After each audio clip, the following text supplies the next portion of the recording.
Welcome to Real Careers, Real Talk, a partnership between the Kalamazoo Public Schools and Kalamazoo RESA. My name is Sarah Mansberger, and I work for Kalamazoo RESA. And our goal with the Real Careers, Real Talk series is to help you get exposed to a wide variety of different types of work and careers right here in our own backyard.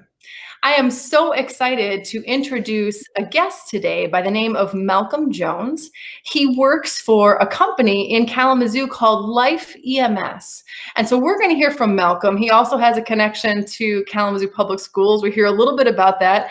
We're going to get to understand Malcolm's career journey and how he became an EMT. Welcome, Malcolm. It's so wonderful to have you here with us today.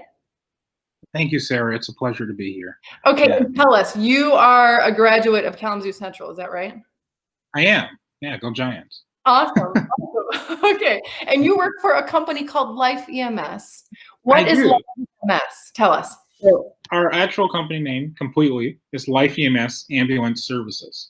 As you can tell behind me, the picture of the ambulance and the fire truck. We work with fire departments. And what is your job there? So I work as an EMT, emergency medical technician. So anytime you were to call 911, say you cut your finger on the playground or something, we would come if your teacher couldn't handle it, and then we would assess and help you. And we would probably be the ones to take you to the hospital if your parents wanted us to. So you are literally spending your workday in an ambulance, helping people out all day long. I know it, I'm so curious. Tell me a little bit about how did you figure out that this was the kind of work that you wanted to do? Yeah. So my senior year, I did what's called EFEs, Education for Employment. And during that course, we had internships. So you had a unique situation. You found your way to Valley and you started going on this career pathway. Tell us, what were some of the things that you were learning when you were at Valley? So the EMT course starts off on teaching you all about anatomy, which is basically how the body lays out and the different functions of the body and why body parts do this and why body parts do that.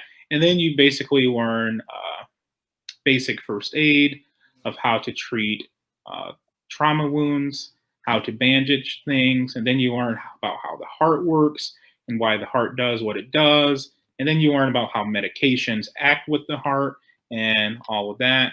And yeah, just so much more. Yeah, I know that's just the tip of the iceberg. And so you started on this path, and you and I have chatted a little bit about this prior. You shared with me some of the drivers for choosing this type of field where you said, here's how I operate, and here's why this might make this field a good fit for me. Can you share a little bit about some of the things you knew about yourself and how that led you to this type of career path? Yeah, so one of the, depending on the person, amazing things about working on an ambulance is it's 24 hours. There's no time you can't call 911 and we won't come. So that means there's always people working at night. And that just intrigued me so much that I could, because I always played video games so late at night. Like during the summer, I'd be up to like 4, 5, 6 a.m. like until the sun came up, doing nothing. And I'm like, wow, I can do this for a living. Like I'm already a Nighthawk. Why not do this for a living? And I love driving my car. When I was 16, I would drive my car just around, the windows down, playing music. And now a small part of my job, I get to do that too. So it's really cool to just do what feels natural to me. I love the way you put that, to do what feels natural to me. Here's some of the ways I operate, and I get to do these things in my job. I'm so curious. So the world of being an EMT, we know, right? Being in an ambulance, you're coming upon some pretty intense situations, right? And having to be a critical thinker and a problem solver, like right there in the moment. How do you use critical thinking and problem solving in your job? Well, all of the time, really. I mean, it's as simple as when grandma falls on the ground and calls 911. I mean, if you don't have experience with picking up older people and not pulling on their shoulders, you know, it might pop out, it might dislocate their shoulder or something. I mean, just the smallest things, like the way you move a stretcher. If you don't do this correctly, the center of gravity can literally tip it over. So I mean, critical thinking comes into play in every aspect. I mean, you could argue you critically think, do I have all the supplies on my ambulance at the start of your shift? It could be a very critical fault if you don't have one piece of equipment, because we're operating like an emergency room, like Brown Center Borges, one of these big hospitals, condensed into this small, relatively small vehicle ready to save someone's life. It's pretty amazing when you think about all the functions that you can do within this small vehicle. From your perspective, what's one of the coolest things about your job? I'd say, so I'll break it down into two parts. One of the most rewarding parts of my job is seeing someone come out of the hospital after it was a very critical call. Seeing them recover is one of the most gratifying things about the job, because a lot of times we drop them off and we might not see them again, because that's where our patient care ends, when we take them to the hospital, and then we usually don't see them again. I'd say one of the coolest things is when I get to run lights and sirens. When you see that ambulance going down Stadium, in the turn lane, I mean, you gotta admit, that's pretty cool. Sounds like there's a little adrenaline rush that maybe you get when you get to do that. Yeah, but you actually, that's the thing. You can't have the adrenaline rush, or you at least have to be able to control it. The way my trainer put it is, you have to keep your head on a swivel. And if you're too tunnel visioned, just what's directly in front of you, you're not going to see this car that's coming straight across the intersection. So you really, it is an adrenaline rush, but you have to be able to control it. And it sounds like maintain your capacity to think critically and solve problems, even in a really high stress situation. Yeah. And I think that's one of the biggest things people don't realize about us. It's not that we are calm, but it's not that we're not experiencing it the same way you are. I mean, I'm seeing this car flipped over on the highway just as much as you are. However, I'm making myself remain calm and not get tunnel vision. Because if you're tunnel vision, you may not notice that car's leaking gas. If you're tunnel vision, you may not notice that there's a car seat in the car. You're only paying attention to the mom. I mean, what if you miss that? That's a critical fault. And the thing about it is, in class, the scenario ends and you go home. In real life, the call ends, someone gets hurt. And that's the thing that you have to keep in the back of your head. The training is over. It's no time for faults. This is someone's life on the line, possibly. I hear just such a huge sense of responsibility that you must have in your role to be able to, as you say, walk in. And this is not a training scenario. This is a real life circumstance, and you're there to be the person to provide that assistance. Yeah. I'm so curious, how did you start to figure out that you were someone who could do that? Did you have hunches that you could be calm under pressure? Did you have experiences when you were a middle schooler that led you in that direction, or is that something that you've discovered along the way? I think it's something that I've kind of just discovered about myself. I don't know. I take pride in being able to stay calm, and I wouldn't use the word not care, because I do care. And a lot of times I tell my friends things about my job, and they're like, man, how can you laugh and joke about some things? And it's like, well, it's not that it's funny. Sometimes it's a coping mechanism to some serious things, but that's just usually how you take it. Yeah. But to get back on track about what your original question about how did I know? Honestly,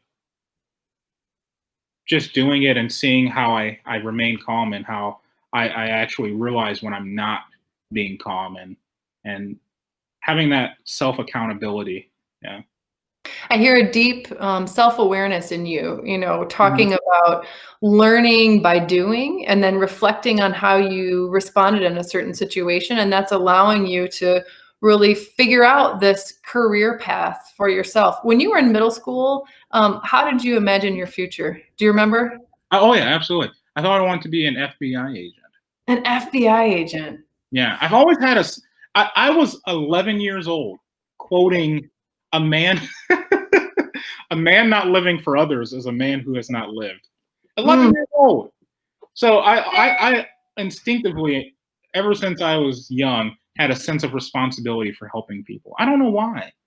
Like I've always just wanted to help people. I So love that deep sense of service. And yeah. one thing I know about you also is not only do you have that sense of service, but you also have a real artistic side as well that you've managed to incorporate into your life. Tell Yeah. us a little bit about your photography. Oh Lord. Yeah. So I run a part-time photography business. Currently, it's not that active because I'm in school, very busy. But outside of school, I love taking pictures of downtown cities, not just Kalamazoo, traveling to like Detroit, Lansing, sometimes up north. It's really just a great way for me to pass by time outside of work and to express Mhm. myself and to show other people what I think is beautiful. And hopefully they think it's beautiful too. I love it. Well, for those who are listening, and we'll get you the link to Malcolm's website. He's got just some really beautiful photographs. Malcolm, you've had so many successes. You're sitting here successfully in school, successfully in a position, successfully producing beautiful photos. I know that any person who has reached the levels of success that you are and continuing to excel has had some challenges along the way. That just goes with the territory. What's one of the biggest challenges that you've faced? Uh, I'd say when I was younger, when I was, Mhm. and I'm so young still, I'm only 21, but my career started young. So that's probably when I started noticing the biggest challenges because it's a whole new world. I mean, and it's a lot of responsibility. There's people in this field who are 30s, 40s, been doing this tens of years. And here I am, still in high school, 17, going the valley. I mean, it was an extremely different environment. For one, because I had never taken an anatomy course. You know, Mhm. in school, you just have science or biology or chemistry or physics, but it gets much more defined in the real world of college. You know, you have microbiology, you have organic chemistry, you have all these subsections of learning. But to get back on topic, um, I'd say the first time I failed EMT was probably one of the biggest learning uh, times for me. Yeah. So you were in a program, you Mhm. reached the end of it, and you heard the news that you didn't make it. So I'm standing in there. It's test day. I passed my written test, but you have a practical test as well, where you have to show that you know what to do on a patient. So you have scenarios, and it's a full day of it. And yeah. So at the end of the day, there's all the professors in the room, and and just the tone of her voice is, Malcolm. And I'm like, oh gosh. And I just go into this tunnel vision where I don't see anything else. I don't hear anything. And then all I hear is, yeah, you didn't, essentially, you didn't make it. Oh, And she's trying to talk to me. And I'm like, lady, can you just let me out of here? I just want to cry. I just want to go to the bathroom. And actually, I did. I did cry. And I went to the bathroom. And I felt like I had broke down. And I was like, I felt so mad at myself because I felt like I let myself down. Like, like I didn't let my teachers down. I didn't let maybe I let my parents down. I really felt though I let me down because I didn't do as good as I knew I could. I did all this time of everything. I just let myself down. I promised myself that I would come back and do it again and pass, and I mhm. did the next year. So You did, and so it sounds like you faced a real moment, yeah. right? I either Mhm. at this moment, put this dream aside, or I come back and do it again. Were Yeah, there points in your there life was no option to like put that? it aside. There was no option to put it aside. It was already a passion. Hmm. It was no longer a curiosity. I was here. I was here in the position, well, in the training that 16-year-old me wanted to do. I was here and I let myself down. It's like, if you're not going to pass, what are you doing here?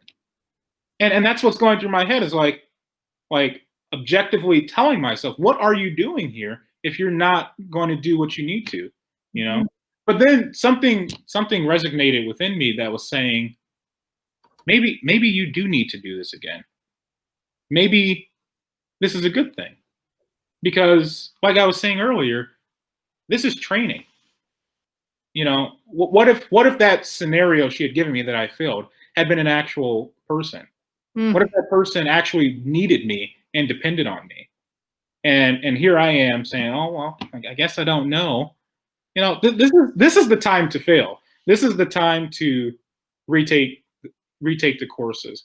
And look, in hindsight, and for anyone else going through it, I completely agree that if you can't pass the courses, you shouldn't be out here, you know, because we have a lot of responsibility, but we're also giving a lot of freedom. We're given these protocols, and we have a partner, and you and them go out and face whatever in the world. Mhm. Anything someone calls 911 for, you and another person have to handle. No one else. I mean, you can call a doctor at Bronson, you can call Medcom, but essentially, you and your partner are responsible for whatever. And I know that's pretty general, but just think of some of the things that could happen to humans. Anything, anything, Mhm. anything. And that's what you and your partner are going to, and you're expected to know what to do. So, yeah, it was okay I failed because it Yeah. saved someone's life. And I Painful in the moment, but it sounds like you've illustrated so beautifully the importance of preparation in your job and finding within yourself. mm, I'm sure a bunch of emotion you shared that you yeah, had, right? But you had passion and yeah, you had the sense of this is where I want to go, and I'm going to pick myself up and do it again. I yeah. don't think I would make that choice. That's really inspiring. Well, that's the thing. I value that person's life enough to do it again. I Mhm. value that person's life enough to stay up and study every night. For that one person. There's not many times that I know I say save a life a lot, but it really isn't that often that we're faced with life-threatening events. But when you are, they need someone who knows what they're doing. On that 1 in 1,000 call, after 1,000 calls, you get one real one. Because people call 911 for a lot of crazy things. But Mhm. when you get that one real call where they actually need you, you need to be prepared. So, Well, your commitment, your passion, are just so inspiring, Malcolm. And I have one last question for you. mhm. What's something that gives you hope for the future? uh, for my future, I would say my hard work. Knowing that, ever since I was a kid in like third grade, going to parent teacher conferences, the teacher's like, well, he might not do everything right, but he always comes back and tries to. Uh, I'm an amazing learner. I won't really give up. Knowing those qualities about myself Mhm. really just, even though I might not know everything, it inspires me I'll get through it. And the more that I get through, the more inspiration it is to me that, I mean, you did that. Why can't you do this?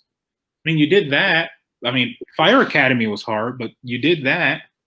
And then one day, paramedic was hard, but why can't you do nurse practitioner? Or whatever I wish to do in the future. Well, Malcolm, it's very clear your future is bright. You've been incredibly inspiring. Thank you for sharing a really significant challenge on your career path. We know that your persistence, your self-awareness, and your ability to just keep learning. I'm so excited to hear where you go next. Check out Malcolm's gorgeous photography. Malcolm, thank you so much for joining us today. We really appreciate it. Absolutely. Thank you, Sarah. Take care.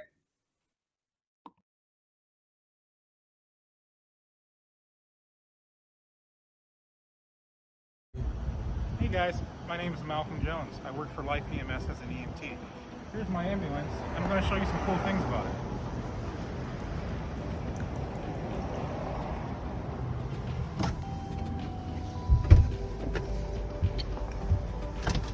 So here's how I turn on and off the lights right here. Right here is where we can have all our controls for the different lights and everything. Here's our tablet. That's how we get all our calls and we get directions to different people's houses.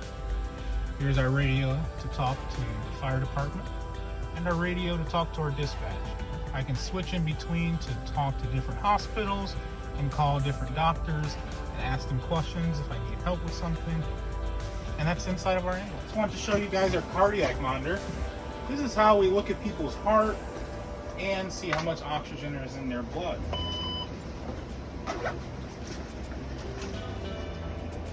We do blood pressures here.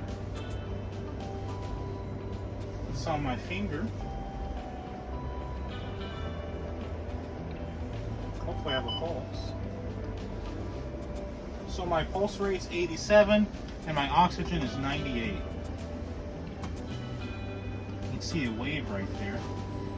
Each wave represents how my breathing is. Alright guys, so here's our stretcher and everything we would bring into a call.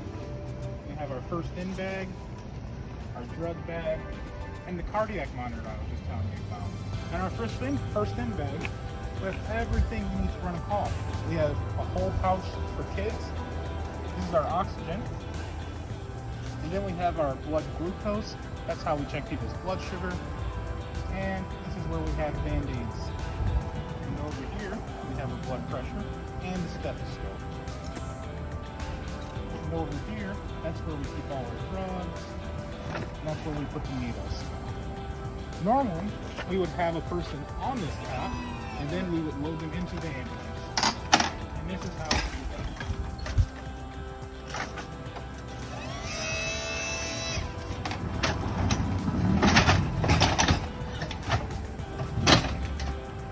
We lock it up,